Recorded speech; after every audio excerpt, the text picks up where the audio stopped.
Welcome and hello, hello and welcome, welcome and hello. Happy Monday. It is Un Poco Mas, the show where we give you just a little bit more. I have an aggressive timbre in my voice today, so just let me say welcome and hello, hello and welcome and hello, hello and welcome and hello, guys. Thank God it's Monday because oh boy, the weekend is just too much fun, too much to do. It's best to get back in here and just agonize over stocks, let your anxieties and worries eat away at you, and then replace that with some adulation. The highs, the lows, all that fun stuff. I guess I'm sort of a compulsive gambler more than a prudent investor, but be that as it may. Welcome and hello. What's up, Carl Seamark, the great mattress king of Chicago, of course. If it's not a Seamark mattress, it's just you're just sleeping on a pile of shit. Okay? So get you a Seamark mattress. The mark of quality, Carl Seamark, Seamark mattress. Anyway, guys, welcome and hello, hello and welcome. Jay Scofi, what's going on? Let's Poco indeed, guys. It is Un Poco Mas, by the way. I am Hurricane Lopez. I am Stock Karen. I am Little Danny Cornbread DeCarlo. I am the Tugboat. I am DJ Patchy Drizzle. I am MC Al Dente. And of course, my Christian name, my parents gave me, Tabasco Rojas. I used to be a relief pitcher for the Montreal Expos back in the early 80s. Tabasco Rojas, now pitching number 00, Tabasco Rojas. No, anyway, guys, I'm just a complete rambling idiot. None of this makes any sense. But that's kind of the nature of the show. I want to talk CRISPR. Let's see, because I just believe this is an incredible setup. There is some resistance here on the chart here around this level, sort of the 58. Previously here, but I think you're going to clear this out on this news and on some positive momentum into the new year. This little mini Santa rally, like an elf rally, little Mrs. Claus rally. So then I think you had an easy move in your back pocket to right around the 67 level. Which, like I said, people like that's not a huge swing. You guys got to learn to play options and you know mitigate downside risk without setting these stop losses. That you see the volatility on the stock. I mean, but if you really look at it, it came off a low of 30, and it's really been making higher lows here, with the exception of this. But I would argue this is just kind of retracement off of a pump. So I wouldn't really go, but I still see an uptrend here. I mean, I've seen one sort of all along, this price action, very clearly defined downtrend. And, if you look at the data, the shorts are really completely out to lunch on this one. I mean, I don't really know. I think they thought this whole space was going to fall apart, and perhaps, some materials safety event was going to put the company out of business or cut the stock in half, and then they'd cover back from here. But, there's about a 25%, 20, now it's down to 23.66% of the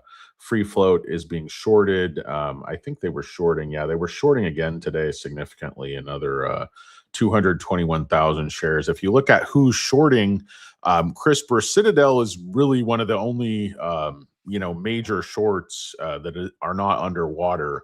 And they just increased, their put quite aggressively in Q3. So their average coming in at 63.52. But most of these other yahoos from Susquehanna, Peak Six, they're shorting 371,000 shares with a put from 42. And Bank of Montreal, shorting from 38. Bank of America is shorting from 38. And most of these shorts are either slightly underwater or really underwater. And I just think whatever they thought was going to happen with this company over time just hasn't materialized. And in fact, you keep getting, very bullish readout. They're continue to maintain, fiscal discipline. Despite some cash burn, they still have, quite a good runway. They have a good partnership with Vertex. Just in the course of the announcing the data today, the sort of preliminary data for autoimmune and I think it was like lupus, and they did some B cell cancers, I think, but it was a limited data set, but it's still very, very impressive data. But I just wanted to mention this setup because I think this thing, you could see like an easy 20% move here, and like I say, if you play it with calls, you can make a lot of money. you can make a lot of money just playing the 20%. I mean, there's nothing wrong with that. And just like I said, just mitigate your downside, try to more pay attention than use stop losses. Now, this is the type of stock that, you know, like that happened to one of their competitors, you can get cut in half in one day on these types of stocks. Like if you have some, patient death or there's some huge setback, these are the types of stocks because it's not making money. There's cash burn. You're basically buying the hope. You're basically buying the story. You're buying the narrative. And there's a lot of evidence for it, but it's certainly not making any money right now. And it's not going to be making any money in the near future. So you're buying the pipeline, you're buying the dream, they're basically selling you the future, which makes a lot of sense with this company because, their future is so bright, as the old song goes. They got to wear shades. What's up, Clap, my dog? Great Naughty Lurker has joined us. What's up, Naughty Lurker? Virtual face licks. Thanks, Clap, my dog. We really appreciate that. I love golden retrievers. Everybody's favorite. I'd say even though labs might even trump golden. I love golden retrievers, but I really love labs.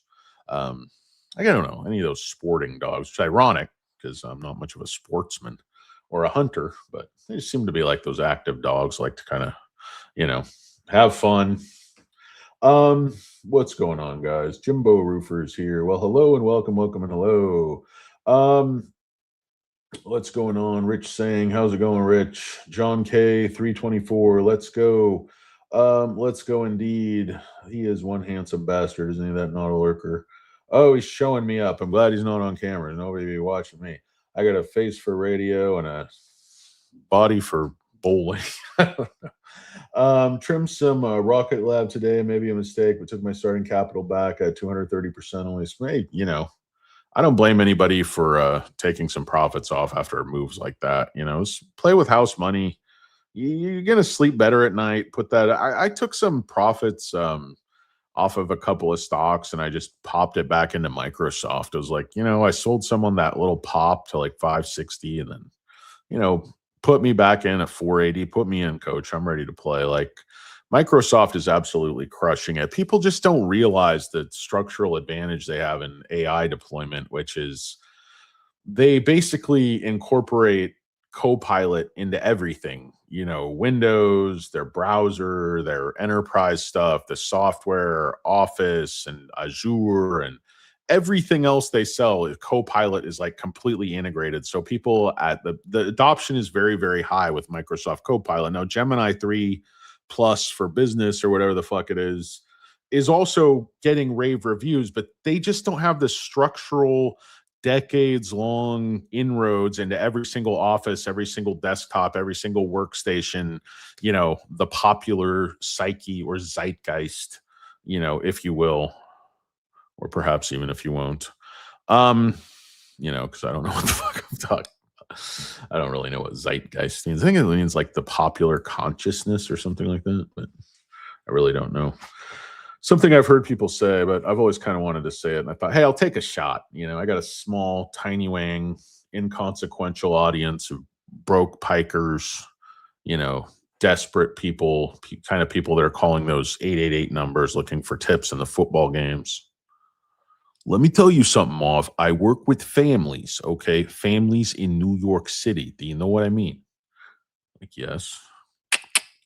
Like, do you work with credit cards? Like, that's where I started, like, getting that thing, like, do you work with this? Like, do I work with credit cards? Do I have a credit card? Like, just talk in plain English here.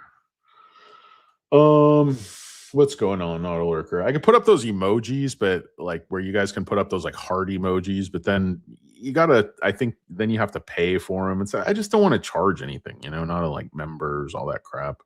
I thought about doing a members area, but it's like, I just would want it to be free. So what's the point? So you're all members. You all have a free members only jacket.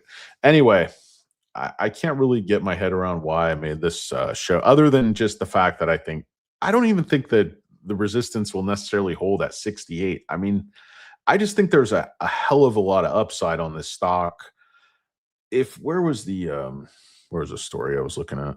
So volume today was a little bit weaker than I would have expected, but the stock still made a nice move up, but the shorts and stuff are all over it. You see CRISPR was up 3.67%. Eli Lilly was 0.44%. They sort of made an agreement to, I guess, there will be a new trial. They're working together, blah, blah. We'll see when we read this. 4 autoimmune patients treated to date demonstrate deep B cell depletion sustained for at least 28 days. Initial efficacy data suggests significant clinical improvement in patients dosed at 100 million cell dose, with the first systemic and I'm going to SLE patient achieving definitions of remission, DORIS remission through month 6. And I was reading some, follow-up articles on this, and I guess that's a very, very big deal.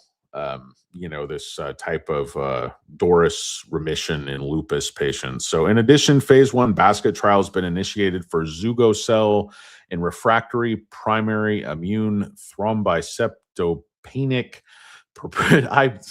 ITP and warm autoimmune WIHA. I don't know how to say this stuff, guys. Apologies. But single agent activity with Zugocel demonstrated an overall response rate of 90%. And I'm no scientist, I'm no doctor, I'm no statistician, obviously, but I've read about thousands and thousands and thousands of trials over the years looking at biotechs and different, stocks primarily. I don't just read it for interest. I read it honest to God because I'm interested in trying to make money off the penny stock because I'm a degenerate, gambler, I guess you could say. Not even, I guess you could say, I just am. But anyway, I'm also like a really prudent investor with most of my portfolio. And I don't consider this type of about gambling, but penny stocks and stuff. But single agent, just my point is, you very rarely see a response rate of 90%. And I know it's only 10 patients, but 9 of 10, and a complete response rate of 70%, 7 in 10 patients dosed at the 600 million cell dose, with 67% patients in complete response after 1 year on study in relapsed or refractory large B-cell lymphoma. I mean, guys, again, maybe some of you who are, more in the field or sort of science-based STEM, some of you guys who know how to count further than your fingers will allow, but that sounds very impressive. They also announced a collaboration and clinical supply agreement with Lilly to evaluate Zugocel in combination. And that's just where I'm going to just briefly break and point out who the insiders are in this company. And you'll note that, I thought Eli Lilly actually owned part of it, but no, I guess not. It's Bayer, Celgene, GlaxoSmithKline, and I thought there was at least one other major pharma company in this thing, but maybe I guess I was wrong on that. But anyway, if you look at, and then just back to insider ownership, it says they own 25%. That's sort of the overlap with these drug companies, which are counted for some reason both as insiders and institutions. But if you look at institutional long shares, 97.53% of the company they're saying they own. This is back to sort of the all-time high levels where, institutions and insiders and those pharma companies, are owning basically the entire company. So when you have extremely high institutional and insider ownership butting heads with extremely high short interest, something really has to give, because there's going to be so much price stability if they want to create it to the downside. It's like they're both agreeing to play, they're both agreeing to dance. But the minute the longs don't want to dance anymore, the shorts are going to get their toes stepped on. And that's just the bottom line, because the bulls are in charge of the stock and the shorts are upside down. They got, tiny wangs, 99 problems, and a tiny wang is definitely one of them if you're short CRISPR. Know what I mean? Know what I mean? You guys want to talk double play combination of Mike Gallegos and Glenn Hubbard? You guys want to talk a little Oakland days, 1980s middle infield? You guys want to talk a little Ron Hassey, Iron Ron Hassey? Anybody wants to discuss Oakland days baseball, just leave a comment down the comments. Yeah, just waiting for that Robin Hood move. What move is that, Carl? I don't know. Contain the wind is coming. Nala keeps mucking around. What's this world coming to? I have 3K SoFi, 5 calls for June 7, 12, which are exercise, hoping to buy me a house one day. Yeah, if you have a lot of SoFi, you can definitely buy a house with it one day. And I think SoFi just in 5 years is going to be so far up, it's going to astonish people. I think so for people, I was gonna do a SoFi video, but Kramer really pissed me off. Like, it's like he's saying, okay, the stock is resting to go up. It's at 30 a month and a half ago, and now he's saying, okay, I wouldn't buy it now, I'd buy it 20. And that's like, what is that? 26% downside, 27% downside from here. So it's just, the bald prophet is just an absolute douche. I mean, he comes on, he says stuff, it's just completely contradictory. It makes no sense. It's like, if you think it's going up from 30, why are you waiting for 20? I don't think SoFi ever touches 20 again. I mean, I know I always say that, and it probably will, but know what I mean? Know what I mean? So CRISPR, all the ingredients are there, and there are really no shares available. I don't know why they're shorting the stock so heavily. I don't know why they continue to short the stock so heavily. There's not enough options activity that really would seem like it would make this stock the type of target it is. Like, you can see why they do it with like SoFi and Neo and some of these other, names, because, retail owns a lot of the company. They're easy to sort of, ring out at the highs and the lows, get them to behave just the way you want, and then or the way the market makers want, so they can, sort of scalp you on both ends, like food poisoning. Problems at both ends. Anyway, yeah, that's really all I had for CRISPR. I just take a hard look at the chart, take a hard look at this data. I'll go through a little more of this article. I'm also coming out of Zug, Switzerland. I'm straight out of Zug. Aren't those shoes you wear, those plastic shoes? So they have the clinical supply agreement collaboration with Lilly to evaluate Zugocel in combination with this other drug and aggressive B-cell lymphomas. Additional updates across autoimmune disease and hematological malignancies are expected in the second half of 2026. So it might be, 9 months or a year before we get a real readout on these trials. But I still think this data is pretty compelling. So preliminary data, Zugocel patients with rheumatologic autoimmune disease have been encouraging, and the therapy has been well tolerated to date. We have also initiated a phase 1 basket study in I can't read that, ITP and warm autoimmune, WAHA, 2 autoimmune hematologic diseases. Nimish Patel, MD, Chief Medical Officer of CRISPR, and hematological malignancies. Clinical experience to date supports continued advancement of the program. Together with our recent established collaboration with Lilly to evaluate Zugocel with B-cell lymphomas, these developments reflect the breadth of opportunity for Zugocel. We look forward to sharing additional data in future scientific meetings. So autoimmune disease, Zugocel targeting CD19 is ongoing phase 1 basket trial in autoimmune rheumatological diseases, including systemic lupus, SLE, SSC, inflammatory myositis. I can't read this stuff, guys. Sorry, I'm too dumb. Patients in the study may have active SLE without renal involvement, SC, idiopathic inflammatory. So it's a whole host of conditions. These are very common. I was reading the markets on them earlier. It's fruitful. Let's just say it's fruitful. Preliminary clinical data from the phase 1 study has been encouraging, and Zugocel has been well tolerated to date. As the data cutoff December 17th, 4 patients, 2 SLE, 2 IMMM, interstitial lung disease, have been treated at a dose of 100 million cells, followed at least 28 days. Zugocel expansion is comparable to that observed the same dose in patients ongoing B-cell lymphoma trial. Rapid and deep B-cell depletion on the periphery is observed within the first 1 to 2 days, maintained over the first month of treatment, with repopulating B-cells demonstrating a shift toward unswitched naive repertoire or repartee. I don't know how the hell you say that.